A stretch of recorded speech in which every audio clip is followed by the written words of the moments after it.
Senang. Nah, Ibu mau bertanya hari ini pas istirahat Rahmat jajan apa aja? Bakal makan tidak? Ente, bakal makan. Minum? Bakal? Ente, bakal. Oh. Jadi Rahmat tadi jajan apa pas istirahat? Jajan naon istirahat tadi mah? Jajan apa? Mie goreng di sebelah. Oh iya. Rahmat hari ini bakal uangnya berapa? Berapa bakal uangnya? 10.000. Buat jajan 5.000. Buat ongkos berapa? 10.000. Masih ada nggak uangnya? Buat ongkos. Oh iya.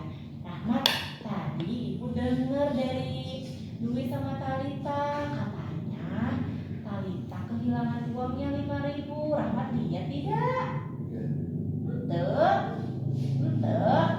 Tapi katanya Rahmat yang mengambil uangnya Talita. Jadi Talita itu lihat waktu kalau Rahmat masuk ke kelas Talita, terus ngambil uang Talita di dalam tas Talita, ya? Iya tidak? Lihat ke Ibu. Iya.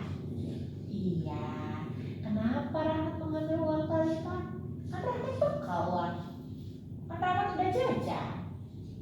Kenapa Rahmat mengambil uang Talita? Mau jajan lagi? Iya. Iya. Oh, mau jajan lagi. Rahmat tahu tidak kalau perbuatan itu tidak boleh? Kalau Rahmat mengambil uang orang lain, itu berarti Rahmat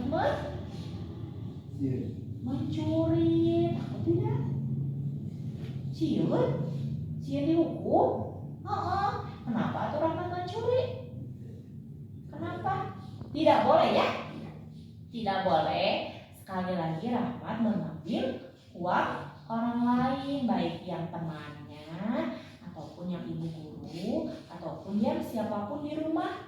Tidak boleh. Nah, sekarang uangnya masih ada tidak uang Talitanya? Jajankeun. Jajankeun. Oh, gitu. Nah, sekarang gimana, kan Rahmat sudah ngambil uang Talita. Nah, Rahmat mau gimana ke Talitanya? Rahmat mau itu kan perbuatan bersalah, perbuatan tidak baik. Nah, berarti Rahmat harus apa ke Talita? Harus apa? Coba lihat. Lihat ke sini. Harus apa? Coba. Nah, lihat deh. Berarti Rahmat harus apa ke Talitanya? Meminta duit, bukan minta duit. Meminta maaf. Mau minta maaf ke Talita? Ya, mau. Terus apalagi uangnya masih ada? Uang yang diambil dari tas Talitanya masih ada? Masih? Berarti Rahmat harus mengembalikan uangnya Talita, ya? Iya. Nah, itu tanya satu kali lagi. Itu boleh atau tidak dilakukan? Mencuri? Tidak? Tidak boleh. Jadi sekarang Rahmat mau minta maaf ke Talita, kemudian mengembalikan lagi uangnya Talita, dan Rahmat janji ya sama ibu tidak akan melakukan perbuatan itu lagi. Siap? Iya. Terima kasih ya Rahmat. Ya. Rahmat, apakah Rahmat senang melakukan restitusi bersama Ibu Mega? Senang? Iya. Terima kasih Rahmat.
Assalamualaikum warahmatullahi wabarakatuh. Perkenalkan, saya Titis Inggriani. Saya merupakan rekan dari Ibu Mega Laila Ramdhani, CGP Angkatan 8. Di sini saya ingin mereview mengenai isi diseminasi yang beliau sampaikan. Dari yang saya ikuti diseminasi tersebut, saya melihat mengenai budaya positif yang dijadikan materi besar di dalam kegiatan diseminasi tersebut. Sebenarnya di SLB Al-Fitri itu sudah ada budaya positif, namun ternyata lebih luas lagi setelah dijelaskan oleh Ibu Mega itu budaya positif. Dan saya juga berharap dari apa yang disampaikan Bu Mega saya dapat aplikasikan di kelas dan juga akan membawa dampak positif yang lebih baik lagi untuk peserta didik. Terima kasih.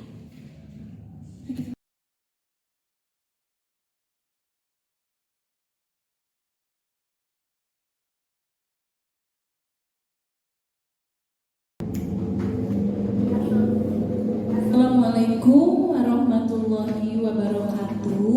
Waalaikumsalam warahmatullahi wabarakatuh. Alhamdulillahirabbil alamin. Kita pada hari ini akan menyaksikan pemaparan diseminasi aksi nyata modul 1.4 oleh Ibu Mega Laila Ramdhani SPD mengenai budaya positif. Dimohon hadirin untuk tertib. Bila nanti ada pertanyaan untuk Ibu Mega bisa ditanyakan secara langsung di dalam pemaparan. Untuk selanjutnya mungkin untuk mengefektifkan waktu silahkan saya persilahkan kepada Ibu Mega.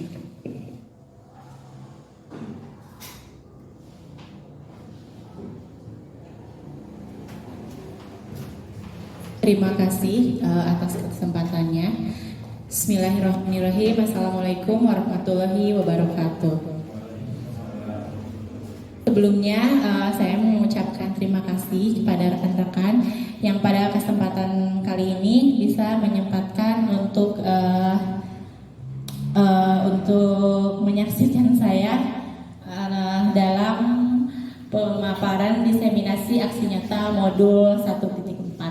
Saya Mega Laila Ramdhani, calon guru penggerak angkatan 8 dari SLB Al-Fitri Kabupaten Bandung.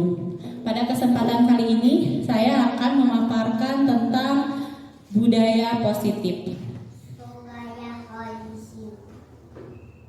Nah, untuk yang pertama di sini ada budaya. Budaya adalah suatu cara hidup yang berkembang dan dimiliki bersama oleh sekelompok orang serta diwariskan dari generasi ke generasi. Nah, kita bisa lihat kalau budaya itu sifatnya biasanya turun-temurun.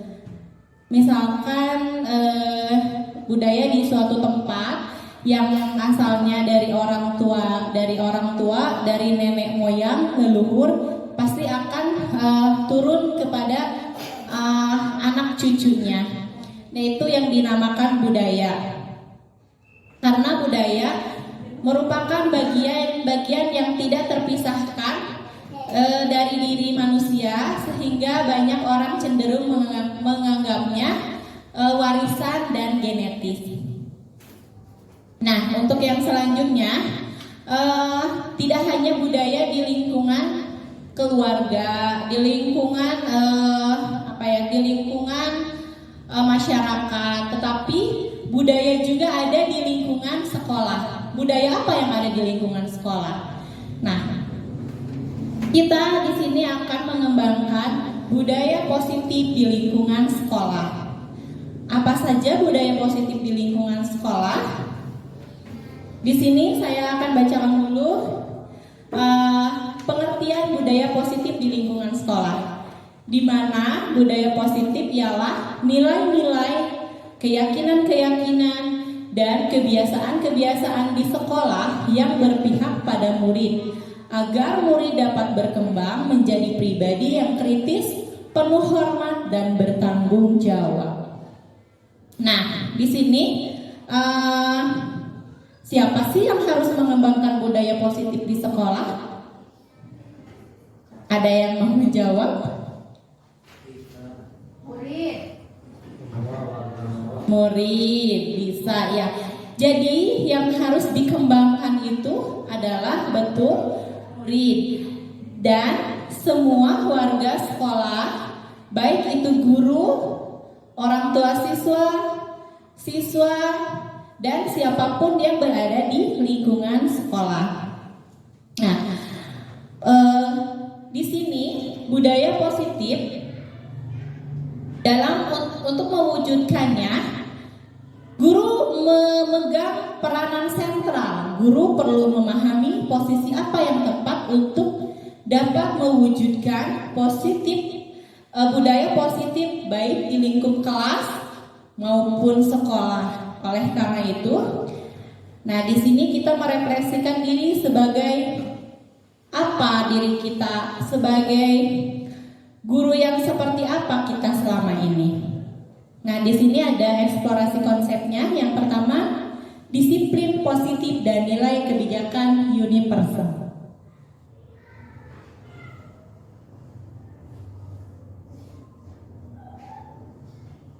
Di sini saya ingin teman-teman mencoba mengepalkan tangannya. Anggap saja yang kita kepal itu adalah sesuatu yang sangat berharga untuk diri kita. Kemudian ada teman kita, sahabat kita, atasan kita, ataupun siapapun itu meminta untuk membuka kepalan tangan kita. Nah, bagaimana tanggapan kalian? Apakah akan membukanya atau tidak? Tidak? Kenapa tidak, Bu Dina? Karena rahasia. Ya.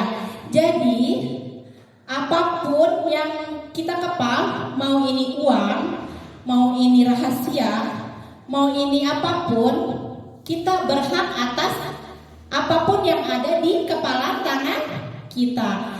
Baik itu teman, baik itu kepala sekolah, atasan, baik itu siapapun yang meminta membuka kepala tangan kita, itu tidak berhak. Karena apa?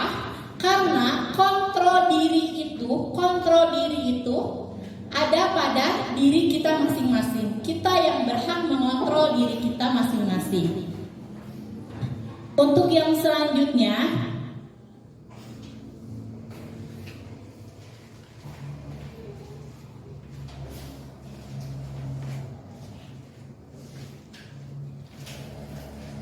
ilusi kontrol murid. Nah, di sini teori kontrol murid menyatakan bahwa semua perilaku memiliki tujuan, bahkan terhadap perilaku yang tidak disukai. Guru mengontrol murid walaupun murid tidak mau dikontrol saat itu. Bentuk kontrol guru menjadi kebutuhan dasar yang dipilih murid. Yang selanjutnya, ilusi bahwa semua penguasaan positif efektif dan bermanfaat. Penguatan positif atau bujukan merupakan bentuk kontrol. Seperti yang telah saya jelaskan tadi, ada bujukan dari teman, ada bujukan dari atasan. Itu merupakan bentuk suatu kontrol. Usaha mempengaruhi untuk mengulangi suatu perilaku atau usaha untuk mengontrol murid. Yang selanjutnya, ilusi bahwa kritik dan membuat orang merasa bersalah dapat menguatkan karakter. Di sini menggunakan kritik dan rasa bersalah untuk mengontrol murid menuju identitas gagal, menumbuhkan stigma negatif terhadap kepercayaan diri murid, dan biasanya guru menyampaikan pesan negatif ini dengan suara yang halus. Selanjutnya, ilusi bahwa orang dewasa memiliki hak untuk memaksakan. Orang dewasa memiliki tanggung jawab untuk membuat murid berbuat hal tertentu dan menuntut kemajuan berdasarkan paradigma dan pemikiran orang dewasa tersebut. Dan pada akhirnya orang tua sadar bahwa perilaku memaksa tidak efektif untuk jangka waktu panjang juga akan membentuk permusuhan.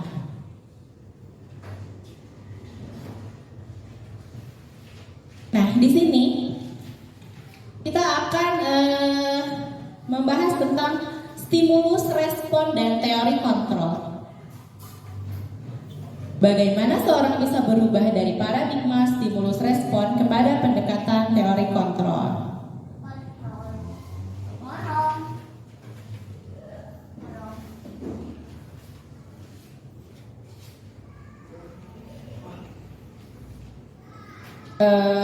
Di sini Stephen R. Covey mengatakan bahwa bila kita ingin membuat kemajuan perlahan, sedikit demi sedikit, ubahlah sikap atau perilaku Anda.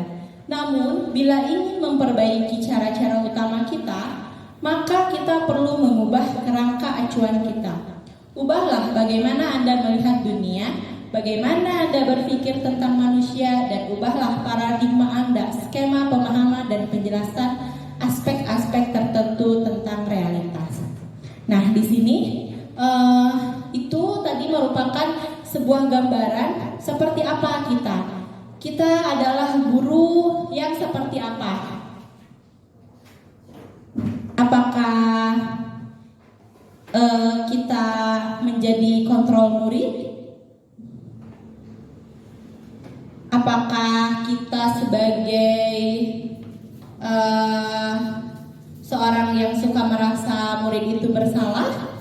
Nanti kita lihat seperti apa diri kita sendiri. Untuk yang selanjutnya,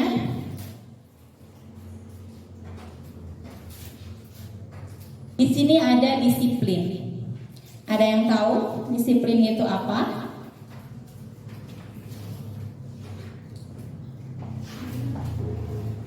Azena?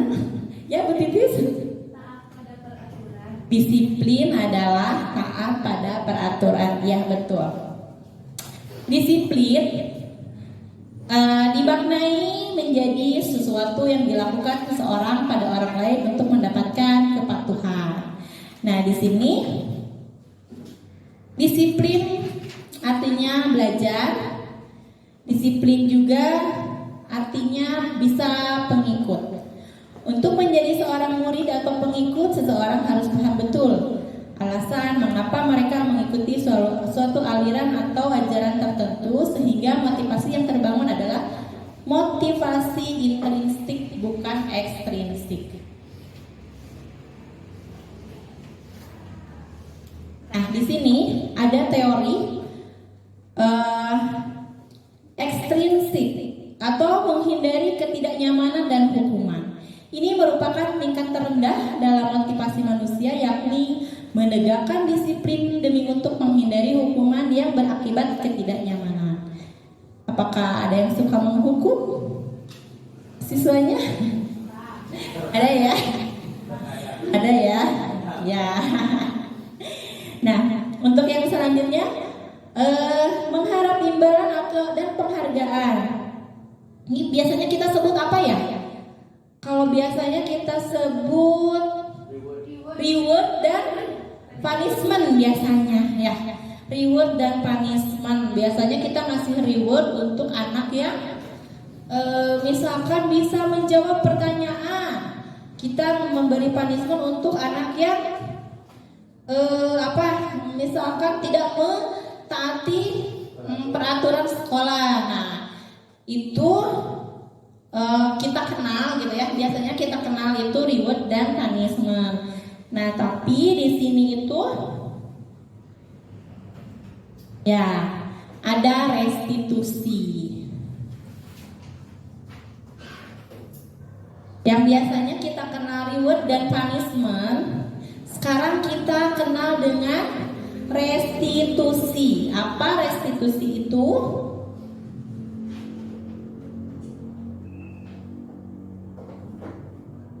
Oh maaf, ini ada yang terlewat dulu ya. Saya jelaskan sedikit. Nilai kebaikan universal. di sini Ki Hajar Dewantara mengartikan disiplin sebagai bentuk kontrol diri, yaitu belajar untuk kontrol diri agar dapat mencapai suatu tujuan mulia. Betul ya?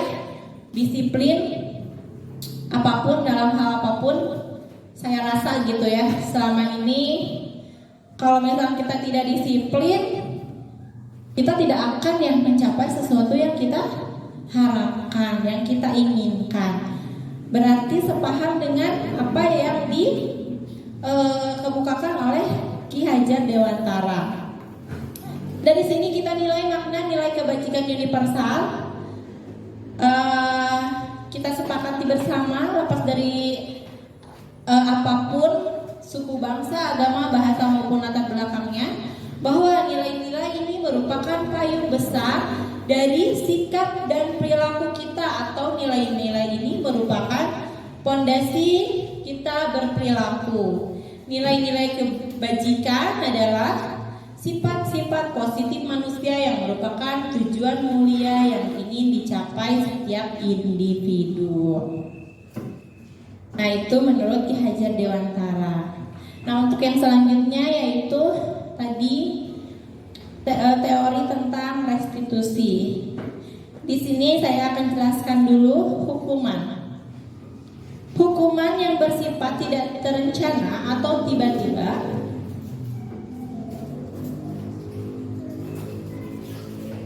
Nah, di sini saya juga merasa suka ya, misalkan ada anak nuntut dan cicing dicabok bujurna, itu masih saya juga merasa gitu seperti itu. Itu apa? Karena apa ya?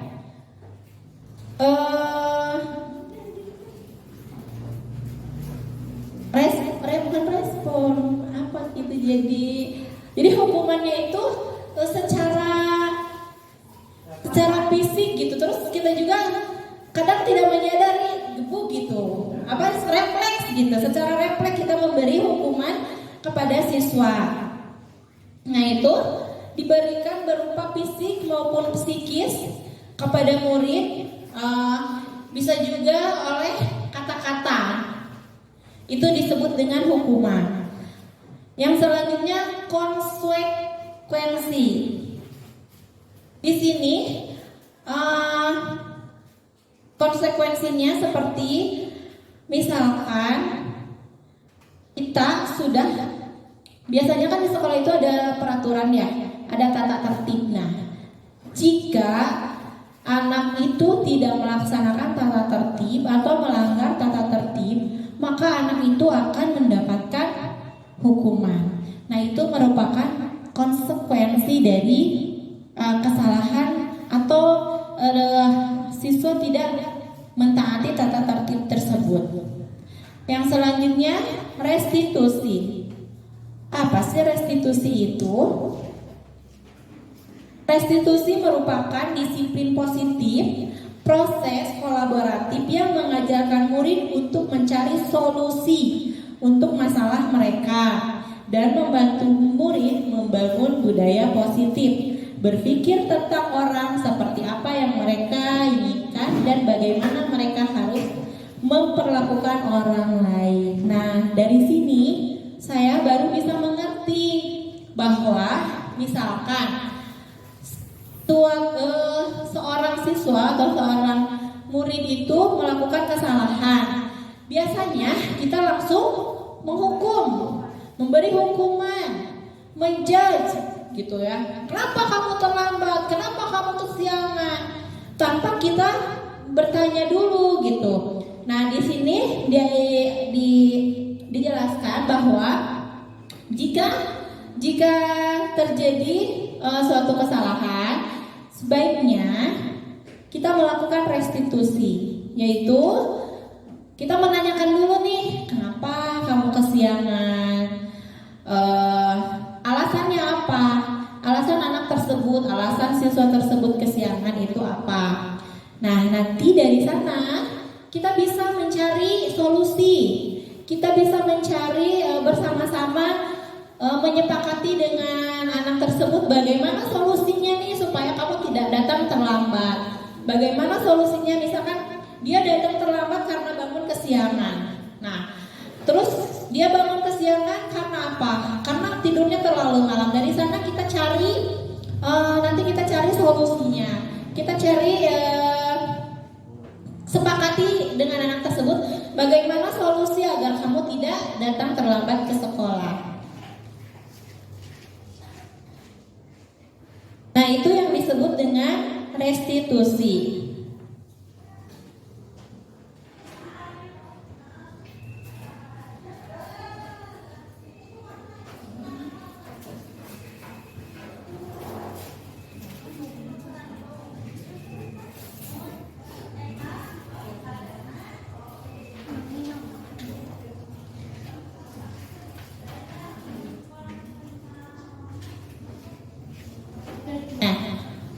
Ya, di sini ada teori Alif Kohn, di mana beliau menyebutkan dihukum oleh penghargaan. Tetapi di sana dapat kita lihat ada pengaruh-pengaruhnya, yaitu ada pengaruh jangka pendek dan jangka panjang. Penghargaan tidak efektif, penghargaan merusak hubungan, penghargaan mengurangi ketepatan, penghargaan menurunkan kualitas, penghargaan mematikan kreativitas, penghargaan menghukum motivasi dari dalam diri atau intrinsik.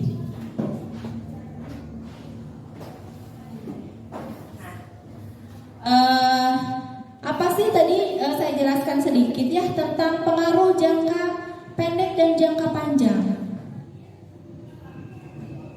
Di sini disebutkan, jika kita memberikan penghargaan terus-menerus dalam jangka panjang, maka akan menghilangkan motivasi dan bergantung terhadap penghargaan.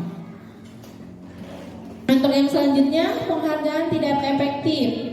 Misalkan, contoh di sini, orang yang berusaha berhenti merokok atau berusaha diet, menurunkan badan, tetapi diiming-imingi dengan penghargaan, itu hampir tidak berhasil. Jadi memang harus ada kemauan dari dalam diri sendiri. Kemudian penghargaan merusak hubungan. Ketika seorang diberi penghargaan atau dipuji di depan orang banyak, maka yang lain akan merasa iri. Dan sebagian dari mereka akan tidak menyukai orang yang diberikan penghargaan tersebut. Nah ya, untuk yang penghargaan mengurangi ketepatan, itu contohnya anak-anak diminta mengingat kata-kata tertentu. Kemudian mereka diminta mengambil kartu yang berisi kata-kata yang diingat tersebut. Setiap kali muncul, beberapa anak diberikan permen setiap mereka memberikan jawaban yang benar, dan sebagian yang lain hanya diberitahu saja bila jawaban mereka benar. Hasilnya, anak-anak yang mendapatkan permen jawabannya banyak yang tidak tepat dibandingkan anak-anak yang hanya diberitahu jawabannya benar. Ya, jadi itu mengurangi ketepatan. Nah, untuk yang selanjutnya,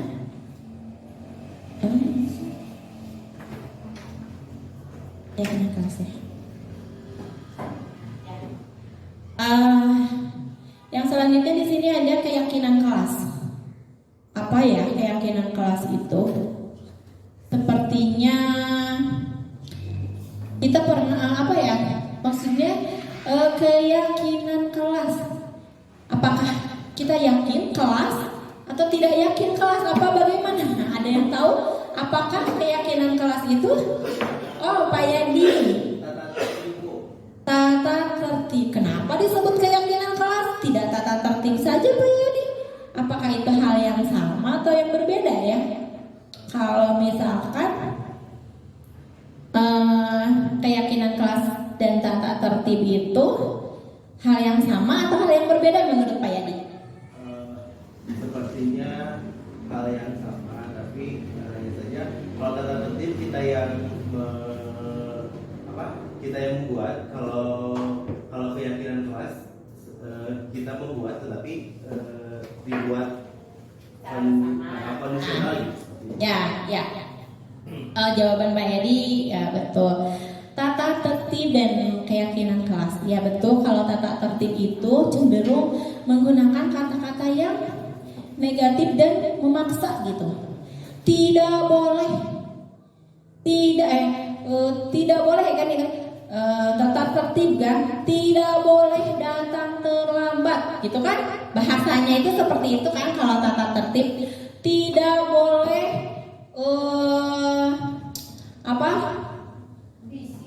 berisik gitu ya, tidak boleh berbicara di dalam kelas gitu ya. Jadi bahasanya itu menggunakan bahasa yang negatif, cenderung memaksa gitu. Terus itu lahir atau keluar dari guru biasanya. Nah, kalau keyakinan kelas itu cenderung menggunakan bahasa yang positif. Kemudian lahir dari kesepakatan kelas, kesepakatan bersama antara guru dan siswa dan murid. Nah, biasanya kan apa nih gitu, misalkan tidak boleh datang terlambat, tidak boleh ya. Tapi kita kalau keyakinan kelas itu pergunakan bahasa yang positif. Nah, misalkan bahasanya itu jadi datang tepat waktu. Nah, seperti itu. Jadi, nah kalau gitu kan bahasanya itu jadi lebih enak didengar, tidak memaksakan gitu bahasanya. Terus lahir dari bahasa mereka sendiri gitu. Kita tanyakan, berdiskusi di dalam kelas gitu kan. Apa nih keyakinan kelasnya? Apa nih gitu? Mau apa keyakinan kelas di kelas kita masing-masing gitu. Nah, kan kebetulan kita juga sekarang tahun ajaran baru ya. Jadi bisa kita terapkan di kelas masing-masing. Kita bisa membuat keyakinan kelas masing-masing. Nah, keyakinan kelasnya bisa berbeda ya. Misalkan kelas Bu Dina, keyakinan kelasnya bisa berbeda dengan kelas Bu Mega, bisa berbeda dengan kelas Pak Yadi, tidak harus sama gitu. Nah, untuk yang selanjutnya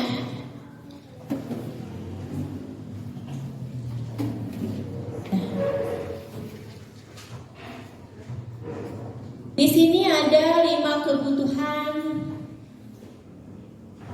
dasar manusia. Siapakah manusia itu? Kita sebagai manusia mempunyai kebutuhan dasar. Ada 5, Bapak, karena kebutuhannya apa saja? Makan. Wah. Di sini yang pertama ada kebutuhan bertahan hidup. Yang termasuk yang tadi berarti tadi apa? Makan, minum, uang. Nah, itu di sana kita sebutnya kebutuhan bertahan hidup. Makanan, kesehatan, proses reproduksi. Nah, di sini. Nah, yang kedua, kasih sayang dan rasa diterima. Kita juga butuhkan ya, kasih sayang dan rasa diterima. Kebutuhan berikutnya, kebutuhan untuk disayangi dan diterima meliputi kebutuhan akan hubungan dan koneksi sosial, kebutuhan untuk memberi dan menerima kasih sayang, dan kebutuhan untuk merasa menjadi bagian dari suatu kelompok. Yang selanjutnya, kebutuhan pengakuan atas kemampuannya. Di sini, kebutuhan tersebut merupakan kekuatan untuk mencapai sesuatu, menjadi kompeten, menjadi terampil, diakui atas prestasi dan keterampilan kita, didengarkan, dan memiliki rasa harga diri. Nah, di sini kita sering kan ya, kayak misalkan memberikan penghargaan kepada siswa-siswa kita atau murid-murid kita yang berprestasi gitu. kita selalu memberikan memberikan piagam atau piala itu di depan ini ya, di depan kayak lagi upacara gitu kan. Nah itu merupakan suatu bentuk penghargaan. Jadi mereka itu merasa diakui, merasa berprestasi gitu. Nah untuk selanjutnya yaitu kebebasan, kebutuhan kebebasan. Kebutuhan untuk bebas adalah kebutuhan akan kemandirian, otonomi, memiliki pilihan dan mampu mengendalikan arah hidup seseorang.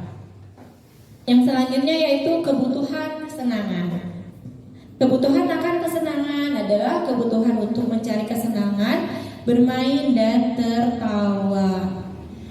Nah, dari 5 kebutuhan itu, jika ada salah satu kebutuhan yang tidak terpenuhi, maka akan jadi seperti apa ya? Misalkan seperti ini ya. Ya Allah. Ya, jadi misalkan ada dari kebutuhan. Nah, kita lihat ya. Kita lihat ke murid-murid kita nih.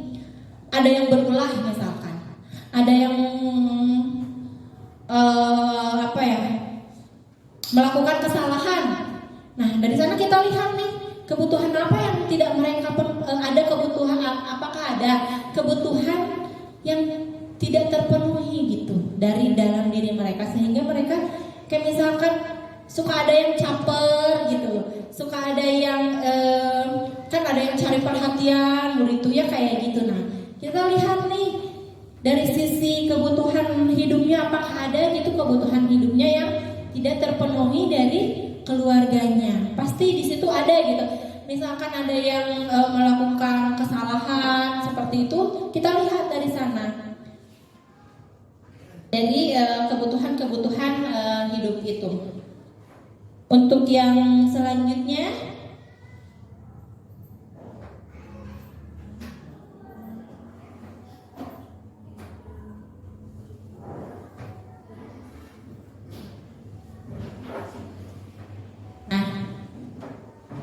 kita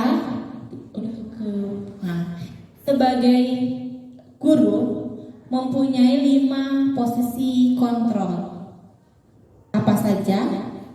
5 posisi kontrol itu, yang pertama itu adalah penghukum. Merasa tidak? Ada yang merasa penghukum ya? Bu Wulan sok nyintruk.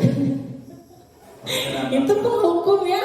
Itu salah satu contoh 5 posisi kontrol penghukum. Yang kedua, pembuat rasa bersalah. Nah, contohnya gini ya.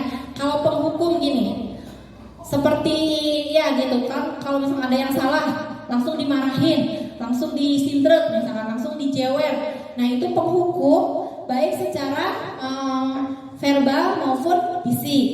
Nah, untuk yang kedua, pembuat merasa bersalah. Nah, biasanya kalau seperti itu, gurunya tuh akan berkata seperti ini.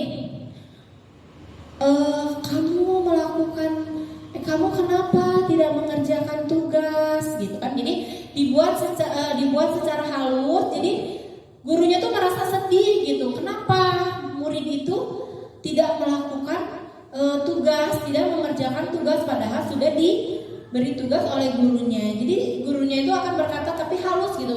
Mengapa kamu tidak mengerjakan tugas yang diberikan oleh ibu gitu. Nah, biasanya itu pembuat rasa bersalah. Jadi posisi kontrolnya itu pembuat rasa bersalah gitu. Nah, yang ketiga teman, sebagai teman. Nah, kita harus bisa memposisikan diri kita sebagai teman, tetapi dalam batasan yang wajar. Nah, pemantau di sini.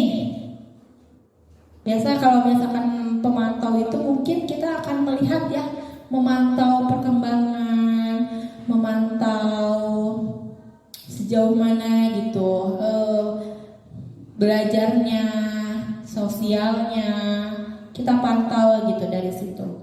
Nah, untuk yang selanjutnya manajer. Ya, yang manajer ya, biasanya manajer itu kan di kantor atau enggak di mana gitu. Nah, biasanya di perusahaan ya manajer itu. Jadi, tapi di sini juga kita harus mempunyai kontrol sebagai manajer. Contohnya, nah di sini kalau misalnya kita nih sebagai manajer, jadi kita menanyakan kepada siswa itu, misalkan ada yang membuat kesalahan nih, kalau penghukum kan langsung dihukum seperti tadi. Kalau manajer itu biasanya bertanya, apa yang akan kamu lakukan? Apa yang akan kamu lakukan setelah misalkan kayak menyakiti temannya gitu, menyakiti temannya sehingga temannya menangis. Kalau posisi kontrol manajer itu dia akan bertanya kepada muridnya, apa yang akan kamu lakukan terhadap temanmu? Apakah akan minta maaf atau apakah akan jadi kalau misalnya posisi kontrol manajer itu seperti itu, menanyakan apa yang akan dilakukan.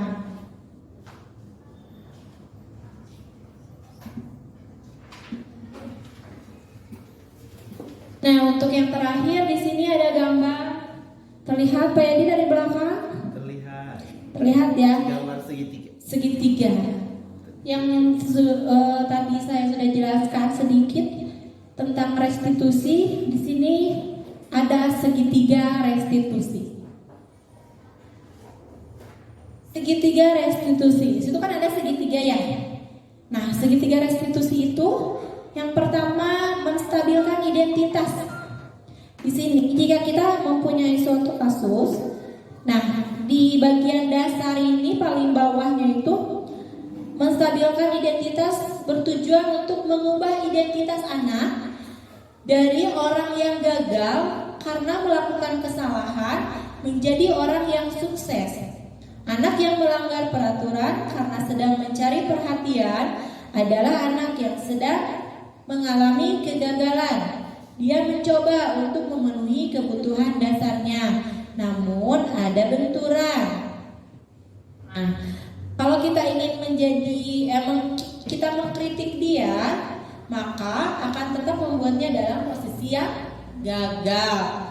Kalau kita ingin menjadi reflektif, maka kita harus meyakinkan si anak dengan cara mengatakan kalimat-kalimat ini. Nah, kita kan dalam segitiga restitusi itu ada menstabilkan identitas. Nah, caranya itu seperti ini. Kita ucapkan kepada anak itu, berbuat salah itu tidak apa-apa. Tidak ada manusia yang sempurna. Saya juga pernah melakukan kesalahan. Jadi tidak langsung menjudge, tidak langsung menyalahkan anak tersebut, tetapi kita memberikan kalimat-kalimat itu. Kita harus menyelesaikan ini, gitu ya. Nah, yang kedua ada validasi tindakan. Nah, validasi tindakan yang salah, di mana setiap tindakan kita lakukan dengan suatu tujuan yang memenuhi kebutuhan dasar. Kalau kita memahami kebutuhan dasar mendasar sebuah tindakan, kita akan menemukan cara-cara yang paling efektif untuk kebutuhan tersebut. Nah, seperti ada kalimat-kalimat yang dikatakan jika kita sedang memvalidasi tindakan yang salah. Kamu pasti punya alasan mengapa kamu melakukan hal itu. Dari tadi yang pertama itu kita tanya ya, kita berikan kalimat tidak apa-apa kamu melakukan kesalahan. Kamu pasti punya alasan mengapa melakukan hal itu. Nah, yang selanjutnya menanyakan keyakinan. Nah, kan dari yang tadi itu kita sudah mendapatkan atau mempunyai keyakinan kelas nih bersama anak-anak itu, bersama murid-murid. Kita tanyakan kembali, apa nilai-nilai yang kita sepakati dalam keyakinan kelas? Apakah kesalahan kamu sudah sudah melanggar keyakinan kelas kita. Nah, di situ kita juga bisa bertanya, kamu mau jadi orang yang seperti apa? Jadi kita tanyakan kembali kalau misalkan kita sedang menghadapi suatu kasus. Jadi kita bisa menanyakan, menstabilkan dulu identitas, kemudian memvalidasi tindakan, dan kemudian menanyakan keyakinan kelas yang telah disepakati. Nah, itu yang disebut segitiga restitusi. Jadi berhubungan ya, dari yang pertama itu budaya positif, terus disiplin, keyakinan kelas, 5 posisi kontrol guru, dan yang terakhir itu segitiga restitusi. Itu sangat berhubungan sekali dalam kehidupan kita sehari-hari. Mungkin materinya itu saja yang dapat saya sampaikan.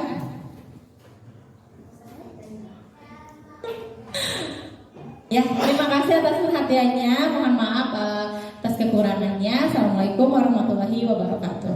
Waalaikumsalam warahmatullahi wabarakatuh. Alhamdulillahirrahmanirrahim. Pemaparan Ibu Mega mengenai budaya positif tadi sudah dipaparkan dengan begitu baik dan jelas. Mungkin sekarang adalah sesi tanya jawab. Silahkan kepada Ibu Bapak Guru atau anak-anak kita, ada yang akan ditanyakan kepada Ibu Mega mengenai budaya positif ini. Silahkan. Ya, silahkan Bapak sekarang.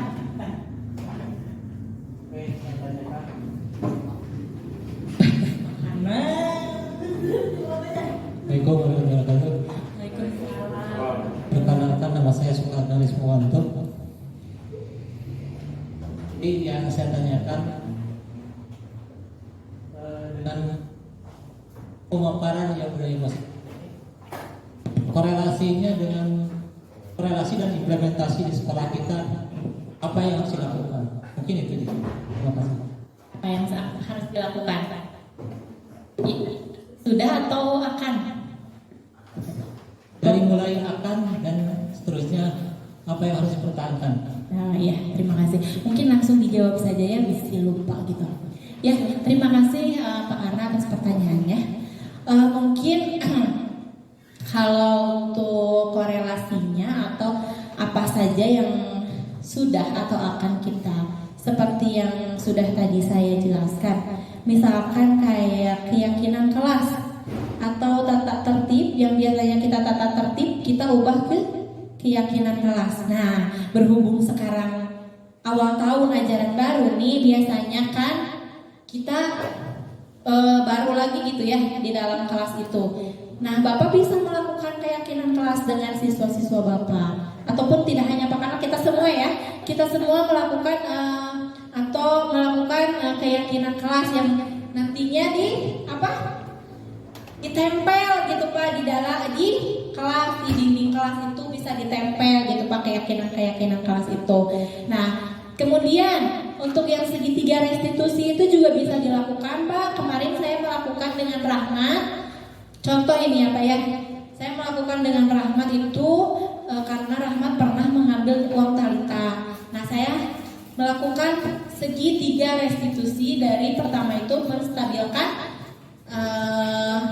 identitas, kemudian validasi kesalahan, terus menanyakan keyakinan. Nah, itu bisa juga dilakukan.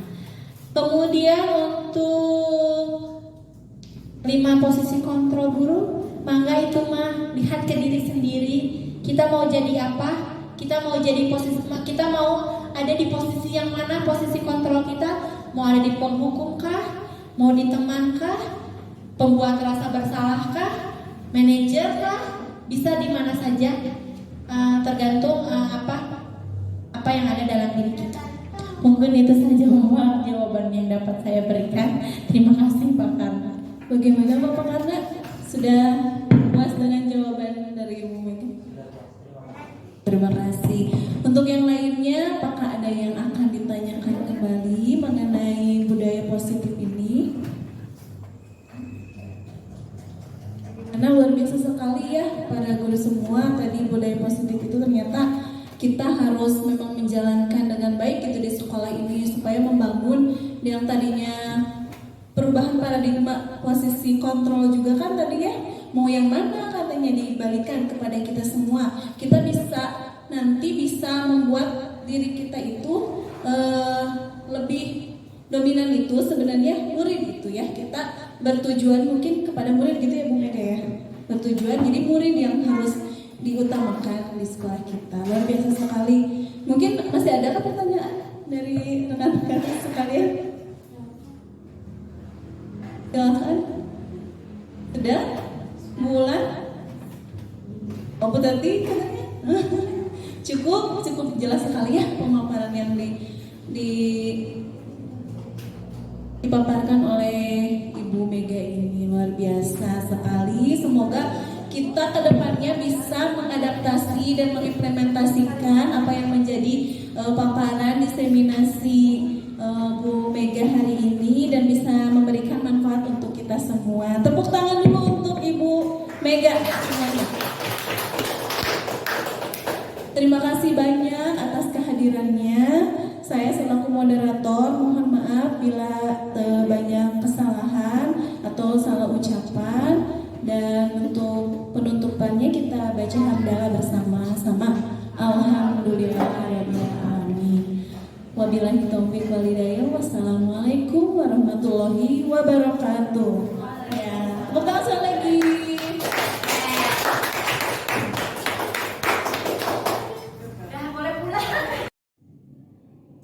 Assalamualaikum warahmatullahi wabarakatuh. Perkenalkan, saya Titis Indriani. Saya merupakan rekan dari Ibu Mega Laila Ramdhani, CGP Angkatan 8. Di sini saya ingin mereview mengenai isi diseminasi yang beliau sampaikan.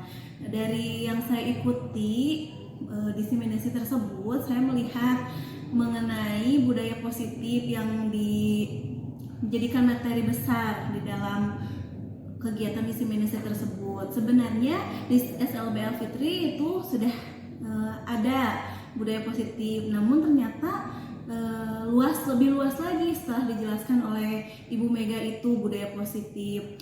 Dan saya juga berharap dari apa yang disampaikan Bu Mega saya dapat aplikasikan di kelas dan juga akan membawa dampak positif yang lebih baik lagi untuk peserta didik. Terima kasih. Assalamualaikum warahmatullahi wabarakatuh. Perkenalkan, nama saya Yadi Ruslan. Saya merupakan rekan Ibu Mega Laila, CGP Angkatan 8 dari LBL Fitri. Alhamdulillah, saya dan rekan saya telah mendapatkan pemahaman atau materi yang dipaparkan oleh Ibu Mega Laila melalui diseminasi. Dari situ saya mendapatkan banyak materi dan pemahaman baru mengenai budaya positif, keyakinan kelas, serta segitiga restitusi. Di mana untuk keyakinan kelas, saya insya Allah kedepannya akan langsung menerapkan materi tersebut di dalam kelas saya, supaya di dalam kelas saya lebih aktif dan lebih berpihak kepada murid. Serta untuk segitiga restitusi, saya akan mencoba melakukannya apabila ada murid yang mempunyai permasalahan-permasalahan yang dapat saya jadikan sebagai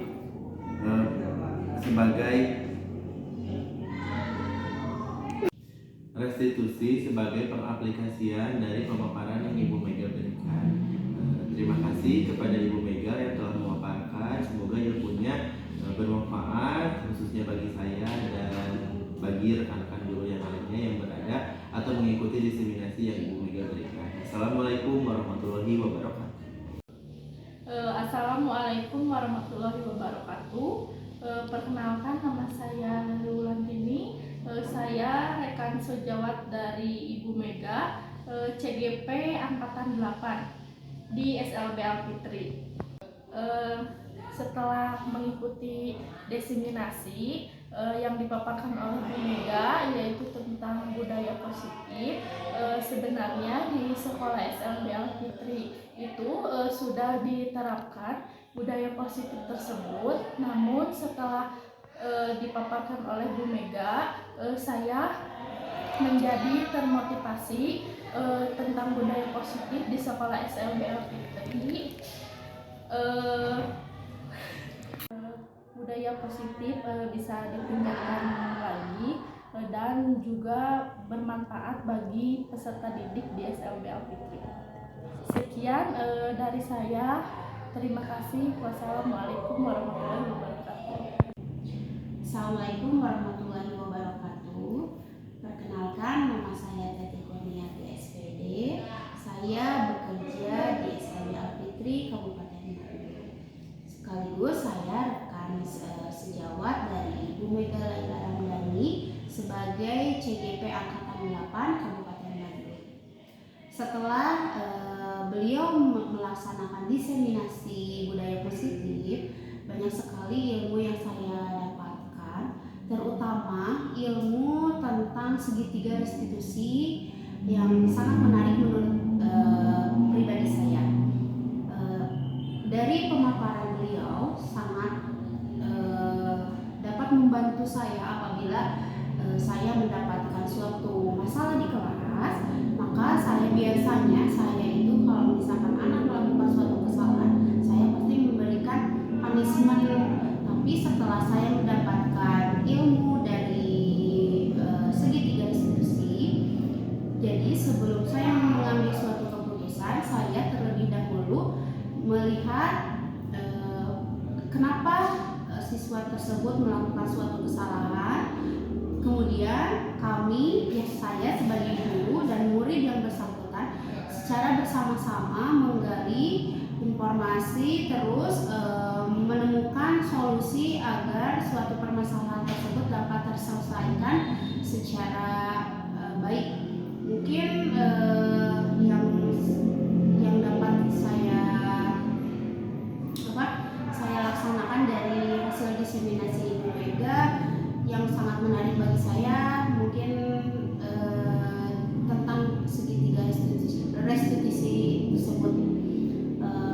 Terima kasih atas pemaparannya. Mudah-mudahan ilmu yang diberikan Ibu Mega dapat saya sampaikan, dapat saya lakukan di kelas. Terima kasih. Wassalamualaikum warahmatullahi wabarakatuh. Assalamualaikum warahmatullahi wabarakatuh. Perkenalkan, nama saya Ibu Laila Astriani. Saya di sini sebagai rekan kerja dari Ibu Mega Laila. Waktu itu saya menghadiri diseminasi tentang budaya positif.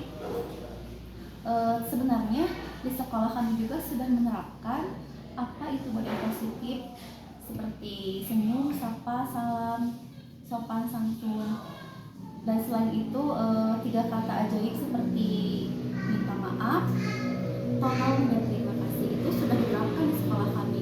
Namun ketika Bu Mega menjelaskan kembali, mengungkapkan kembali tentang apa budaya positif itu membuka wawasan kembali kepada saya. Oh, ternyata masih banyak gitu apa itu budaya positif di sekolah, dan mungkin itu bisa diterapkan kembali khususnya di kelas saya gitu.